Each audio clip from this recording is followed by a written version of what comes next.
Hey friends, it's Gloria and welcome back to another video. Today I'm going to be doing my February wrap-up, or in other words, talking about all of the books that I read in the month of February. I'm going to go through all of the books that I did read, one idea enough, and then I'm going to mention 3 books that I'm in the middle of that I honestly could potentially finish in the last 3 days, but I'm just not going to worry about it. So I have 23 books to talk about today. I am not doing my reading goals of slowing down. I've already read almost 40 books in 2 months. Now granted, a lot of them are graphic novels and I'm throwing in picture books because I'm finding joy in reading some picture books. But yeah, it's still crazy. Let's jump into the books. Again, I always categorize these into somewhat similar genres. You know what, let's start with mystery thriller. Why not? The first one I will be talking about is The Last Thing He Told Me by Laura Dave. This book got a lot of love last year. This is a mystery thriller set in Austin, Texas and partially in California, following a woman who gets married a little bit later in life to a man, and he has a teenage stepdaughter. And then one day he doesn't come home from work. He disappears. He leaves a note and a bag of money, and so she takes her stepdaughter and they go to Austin, Texas to uncover a mystery of what's happened to him. And I really enjoyed this. I liked that it was different than the typical like domestic thrillers. It wasn't even really a domestic thriller. It was more like a family mystery. I loved some of the reveals. In general, it wasn't like too much of anything. It wasn't too exciting. It wasn't too slow. It wasn't too of anything. It was just like a mild thriller. I had a good time reading it. I thought it was great. Another one that I picked up that's been on my shelves for way too long is The Wife Between Us by Greer Hendricks and Sarah Pekkanen. This is a domestic thriller. I really did not vibe with this one. It's about an unreliable narrator and there's a lot of alcohol and drugs involved. It has domestic violence. It was just really a slog to get through. That was my reading experience. It was too slow. It was too boring. I found myself rolling my eyes. I was not invested in these characters. The twists weren't really that revealing. We'll be passing this one along to a little free library for someone else to enjoy or not enjoy. The other mystery thriller that I picked up is The Maid by Nita Prose. This is a new release. This one was fun. I really enjoyed it. I also ended up giving it 4 stars. Wasn't perfect, but it was really, really great. The main character is not explicitly named as autistic, but she's definitely has autistic characteristics and she has like OCD tendencies. She is a maid of a hotel and her grandmother recently died and she's dealing with that grief and she doesn't really know how to unpack or understand social situations, and she gets wrapped up in this murder that happened at the hotel. And this one was just a lot of fun because the characters were so well developed. I really loved the quirkiness of Molly, the maid, the main character, and some of the other side characters. I would say this book I've read now, The Thursday Murder Club, Finlay Donovan Is Killing It, and The Maid. And I would say all 3 of those are very comparable in the vibe and the atmosphere that they evoke. Really quirky, lovable characters that are kind of fun to root for. Really like silly murder mysteries that they get wrapped up in, that usually there's like some sort of mob behind it all and it's sort of unrealistic, but they're fun. And so I feel like if you love Finlay Donovan Is Killing It or The Thursday Murder Club, which a lot of people are loving right now, then you will definitely enjoy The Maid. Next up, historical.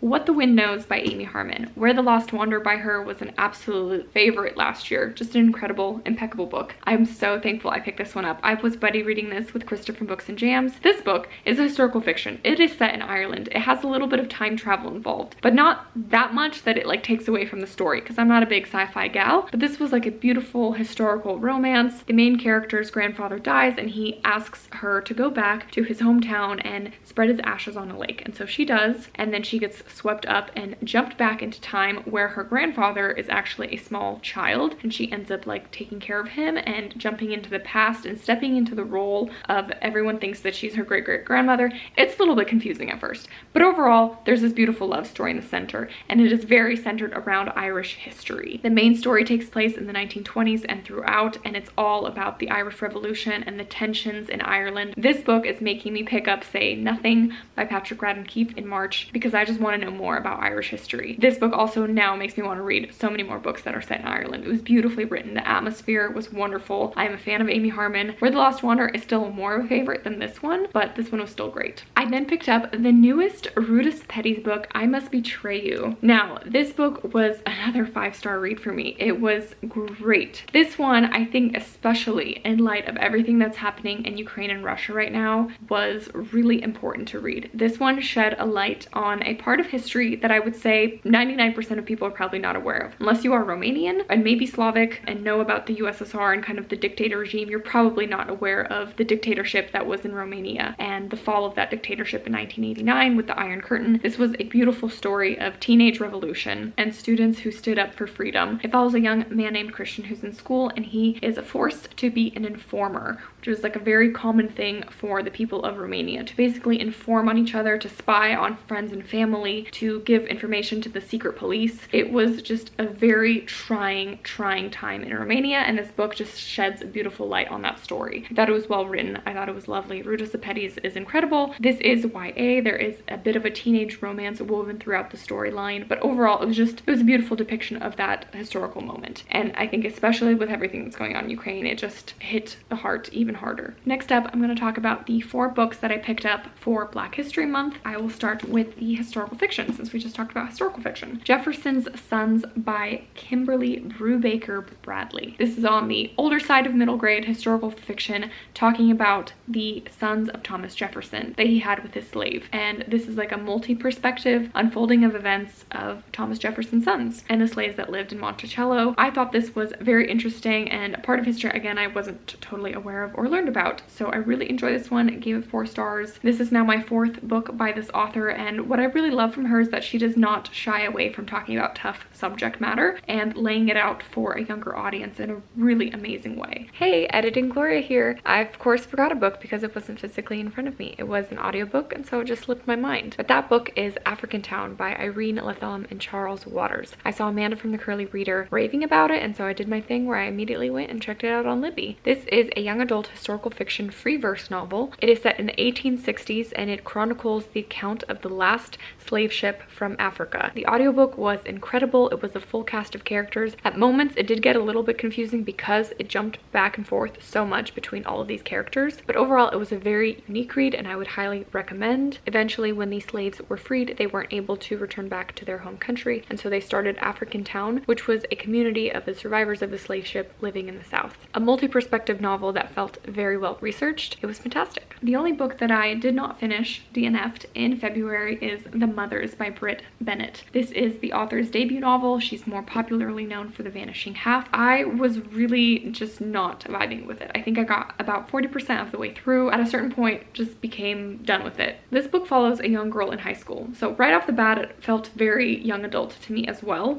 and a very like contemporary young adult vibe that I really do not usually pick up. And I feel like if I knew that going in, I probably would have even avoided it more. But basically, this young girl is dealing with the aftermath of getting an abortion and also her mother committing suicide. So 2 like very heavy-hitting topics right off the bat. And it is all set in this Christian community, Christian Black community in California. She gets involved with the pastor's kid. And so there's a lot of like big topics in here: abortion, suicide, religion, all kind of woven together. And I honestly probably could have like pushed through it, but I got to a point where I was just not enjoying it, and I just was not really interested in just sitting in the headspace of this teenage girl and everything that she's going through. And that's precisely why I kind of shy away from YA contemporary books, and so I DNF'd it. It's probably not a bad book, but I just wasn't vibing with it personally. So this one will be moving along. I will put it into the little free library for someone else to pick up. The nonfiction that I picked up for Black History Month is The Sun Does Shine by Anthony Ray Hinton. This is the book that I was told, if you read Just Mercy and you loved it, pick this one up. And boy, am I glad I did. 5 stars. Easily. Anthony Ray Hinton was mentioned briefly in Just Mercy, I believe, but this is his own story. He was on death row in solitary confinement for 30 years before he got released. He was convicted of a crime that he did not do, simply because he was Black, and his lawyer, Brian Stevenson, ends up getting him out. This man has just incredible resilience and his faith through it all. So he's a man of faith, and he talks about having that throughout his whole experience. He talks about losing it and being mad at God for what he's experiencing, but then he gets back to it and realizes it's important and it's the only thing that's going to get him through. It's a beautiful story. It's a tragic story. It's a wonderfully told story, and it's incredible. I would highly recommend. Moving on from Black History Month, but another nonfiction that I picked up for the Read Your Bookshelf Challenge. The prompt was to read a book with love in the title, and I picked up The Marriage Bureau, the true story of how 2 matchmakers arranged love in wartime London by Penrose Halson. This one honestly gave me the same energy as 84 Charing Cross Road. This is a a nonfiction true story account of these two women in London during the time of the war, a little bit before the war and then during the time of the war. They created a marriage bureau, which is really like the first dating service, the dating app, but you have to like actually go in person. But basically women and men came in and wrote little things of like what they're looking for in a partner, and then these two women would try to pair up people. It was just such an interesting and fun read. Really well done. I gave this 4 stars. I just like loved reading about what was going on in London, what was going on in these two women's lives, and how people found love. And it's really just little pockets of stories, little love stories between all these people that got together during this time. Very enjoyable, and I would say for fans of Charing Cross Road, kind of evoked that same energy. It's obviously longer. It's not an epistolary novel, but it has that feel of like, again, little pockets of like English life, and there's some quirk and fun woven throughout. So since we're talking about nonfiction, let's jump into the next category and talk about graphic novels. 3 of them being nonfiction. The first one I finished was Mouse by Art Spiegelman. I forgot where I first heard of this graphic novel, but it was kind of like a must read if you're a fan of like Holocaust stories as well as graphic novels, because it was like one of the first really like biography graphic novels that like shed a light on a moment in history. The art style is a little bit like sketchy and messy for my personal taste of like how graphic novels have now evolved, but it was still really interesting to read. A very raw account of a Holocaust story. The creator depicts Jews as mice and Nazis and Germans as cats, and so it tells the story of like cat and mouse as that theme throughout. The story starts off with the author, Art, going to his father, his elderly father, basically saying like, hey, I want to write a book about what you experienced during the Holocaust. And his father is just like this really interesting man, and they're in New York post-war and everything, and he's retelling his life experiences and what happened. Overall, it's like the Holocaust retelling, but then there's pockets of the author in present day talking with his father about what happened, and also the author like dealing with his own mental health stuff and the tragic loss of his mother who committed suicide after the war, and then ultimately like a bit of a strained relationship with his father. So I thought it was very interesting and just very unique from some of the Holocaust stories that I've already read. If you are a fan of those stories and like to read from them and learn from this, I would add this one to your list. Another World War II graphic novel that I picked up is A Bag of Marbles by Joseph Joffo Chris and Vincent Bailey. This one is a translated graphic novel originally written in French, and this is geared towards a bit of a younger audience. I would say it's slightly more YA than it is middle grade, although it's categorized as middle grade. I would not give this to a lot of younger audiences because there's a little bit of language in here. There's some depictions of smoking and an altercation with a prostitute, so I don't know if this would be for every young reader. I would say though it doesn't dwell on those things, but they're just depicted because, you know, France. But this is a true story of 2 brothers that survived the war, and I think what was really impactful about this one was just all of the circumstances depicted of how they were able to survive. They were nearly caught so many times, but just the way that these 2 brothers and their families and other citizens during this time, and really the French resistance, were able to maneuver and help so many children out. These 2 brothers were originally from Paris, but then they took journeys all throughout France and trying to get into unoccupied France to get away from the Nazis, and ended up surviving. But this was originally a novel, and this is the graphic adaptation. So I would be curious to actually read the full-length novel, but I really enjoyed this one. 4 stars, just on par with a lot of the graphic novels that I've been reading about this time in history. Because we're on a positive streak, I'm going to mention 1 graphic novel that was excellent, and then I'll end with 2 that really did not work for me. The first one is Lightfall, The Girl and the Galdurian by Tim Probert. So I first heard of this book from Sarah, who is a patron of Chantel, and so am I, and so we were doing a monthly book club, and she mentioned this book, and then I saw Chantel was checking out from the library, and then I thought, you know what, I should check it out too because I'm such a fan of graphic novels. I ended up giving it 4 stars, but now that it's like sitting with me, I actually think that this is closer to a 5 star. It was really great, and I think it's closer to a 5 star because I'm really itching to read more. Like, I want to pick up the next graphic novel, which is coming out this year, I think in April or June. So this will be a series, and I really want to read it. So the fact that I'm like really itching to pick up the next one, I think is making me feel like this is closer to a 5 star. But this is a middle grade fantasy graphic novel, which I don't read a lot of middle grade. I don't read a lot of fantasy. I do read graphic novels, but it was just so sweet, but it wasn't lacking depth, which I really appreciated. This main character named Bia goes through a lot of anxiety, and she is on a quest to find her grandfather. And this other character named Cad, who is a Galdarian, which is the species in this land that is basically extinct, they are on this quest together. He decides to help her out. And I just appreciate some of the dialogue in here. I appreciate the depiction of anxiety. This I would easily hand to a future child one day and be like, this is a really sweet book, you should read it. For all the fans of middle grade out there and middle grade fantasy, highly recommend. I haven't seen too many people talk about this one, but it is just so good. And the main character is technically an orphan, so it works for the orphan prompt for middle grade March if you're looking for another one of those. And it's a really quick read because it is a graphic novel, so would recommend. And you know what, I'm gonna change my rating to 5 stars right now. These next two though, definitely not 5 stars. First one, Through the Woods by Emily Carroll. Why did I pick this one up? I'm not sure. I think I was in a bookstore, like a cute independent bookstore, and I saw this in like a staff pick section, and of course I was like, ooh, graphic novel, really cool cover, I'll try it out. Should have done more research. This is a young adult horror graphic novel. And this was one of the most disturbing things I have ever read. I honestly didn't know why I continued with it. Obviously it's a graphic novel, so I think that's why I was like, I could finish this, but my goodness, this was dark, this was creepy, this was gross, this was intense. I am not a horror reader. This was like way too dark and too nasty, and it was also like fairy tales. The illustrations, the ones that weren't dark, like the illustration style is beautiful, but what was depicted in here was absolutely gruesome and disgusting, and one of the darkest things I've ever read. So unless you're a really huge fan of horror, which you probably aren't if you're watching this channel, because I don't read horror books, I wouldn't pick this up. I would avoid at all costs. Another one that I picked up because it was also in the staff pick section of that same bookstore, and again, if it's a graphic novel, I'm just like, take a picture, and I have that problem with just checking out all of the books from the library if I see them somewhere. But I picked up Battleborn, Lapis Lazuli by Maximilian Uriarte. This is a war graphic novel, so this is like, was a similar experience to like watching like a war film. And this one had some really interesting themes. This is all about some soldiers in Afghanistan, and they are in this Afghanistan countryside, and they are looking for the Taliban, who have monopolized the trade of lapis lazuli, which is like this precious blue stone in the Afghan region. It's about a main soldier and some actions that he's going through and some of his other soldier comrades. It was interesting for those historical things that I learned about. Technically a historical fiction, like a historical war fiction. However, I would say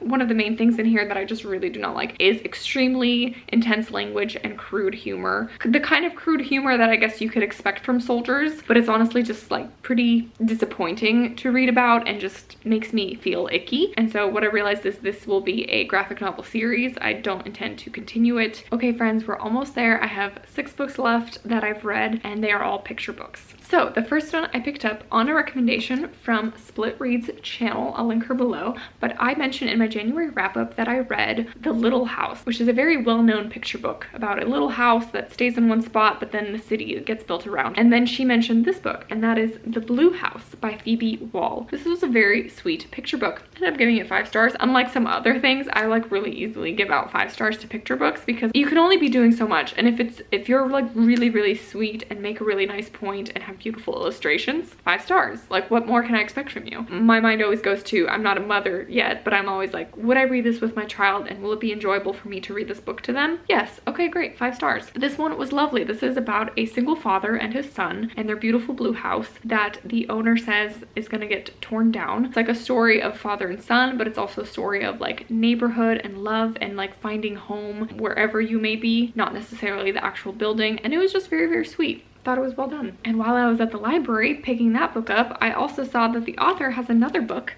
Sonia's Chickens. I have chickens in my backyard. We eat eggs from them every day, and I thought this would be cute to read as well. So it's all about a young girl who raises chickens in the backyard with her family, and then one of them gets eaten by a fox, and then her father kind of tells the story of like, that's really like the nature and circle of life. The fox has to eat as well to feed its family. So it has like some of those themes. I don't know if those themes would be too dark to read to a very young child, but in general I thought it was very sweet as well, so enjoyed it. I then picked up, because I saw from Kristen from Enter the Books channel, Of Thee I Sing by Barack Obama, A Letter to My Daughters. This is a nonfiction picture book that Barack Obama wrote wrote for his daughters. He basically addresses questions to his daughters like, have I told you that you are smart, that you are beautiful, that you are strong? All of these characteristics and adjectives to describe his daughters. And then he brings up a historical figure that really represents that characteristics and talks about what they accomplished. A picture book that I just saw as I work at the library and I see a lot of books. This one caught my eye, and that is Nikki and Vera, A Quiet Hero of the Holocaust and the Children He Rescued by Peter Siss. Now the title of course struck me because it's a story of the Holocaust. I learned about a figure in history and what he did to save hundreds of children from Prague, and I'm really glad that I learned about it. However, my main issues and why I gave this book 3 stars was I liked it overall because I learned some things, but I would not share the story as a picture book. I feel like this would be like a young adult graphic novel, or it should be. It shouldn't be a picture book. I would not read this to a young child because of the content in here and like the hardness of the story and like the intensity and heaviness of it. And also the art style wasn't really my favorite. It was kind of strange. For example, I don't know if you can see that, but not bad at all, but just not completely my favorite. But this book did make me do a internet deep dive to look into Nicholas Winton, who saved 669 children from Nazi occupied Prague. Amazing man who did a lot of things to save a lot of kids, but this wouldn't be my favorite format to read this story in. And then 2 books left by the same author. I picked up The Lost Spells by Robert McFarlane and Jackie Morris. I heard this book from Amanda from the Curly Reader and from Chantel Reads All Day. They just mentioned it. I have no idea why I immediately wanted to pick it up in February, but I'm so glad I did. This book was 5 stars. This is technically a children's book is what it's considered as, although I feel like this could be absolutely for any person, any audience, not necessarily a child at all. This is a book of poetry, but it has stunning illustrations inside. I see myself having this book on my coffee table and me just picking it up at random times. And I'm not a big like poetry person. Poetry is a bit dense for me and I like don't really know how to interpret it all the time, but I think if I do read poetry, it's either about like spirituality, Christianity, or nature. I feel like I could totally get behind nature writing because I can understand being at awe and wonder with creation and with nature. And this book focuses a lot about beautiful creatures of this world, beautiful birds and plants and trees and just wonderful things. So I love this one and would recommend if you at all love nature writing. Now, because I love that one so much, I picked up this huge boy. This is like a very big book. The Lost Words by the same authors. This was their first book, and it also has absolutely stunning illustrations and a very like similar writing style where it's poetic and it's free verse. However, I just didn't connect with this one as much as this one. I will definitely be keeping my eye out for what these authors put out more of or next, because I just thought these were very beautiful, almost like artwork, very well done. So those are all the books that I have completed in the month of February, and I'll just quickly mention 2 books that I am in the middle of. The first one is Death on the Nile by Agatha Christie. I picked this one up because of course the movie came out in February. I have not watched it yet, and I've only read one other Agatha Christie, and then there were none, and I have the unpopular opinion of not totally loving that book. I gave it 3 stars. I liked it for what it was, but I honestly felt really dumb because I didn't understand what was happening the whole time. I think part of it was because I was listening to the audiobook, and I feel like with Agatha Christie's books, like I want to flip back and reread a certain part once I have like a light bulb moment and to really understand, because her books are usually so full of many characters and like such a huge cast of characters that I feel like physically reading makes more sense. So I didn't like fully love And Then There Were None, but I thought I'd give another one of hers a try. So I picked up Death on the Nile.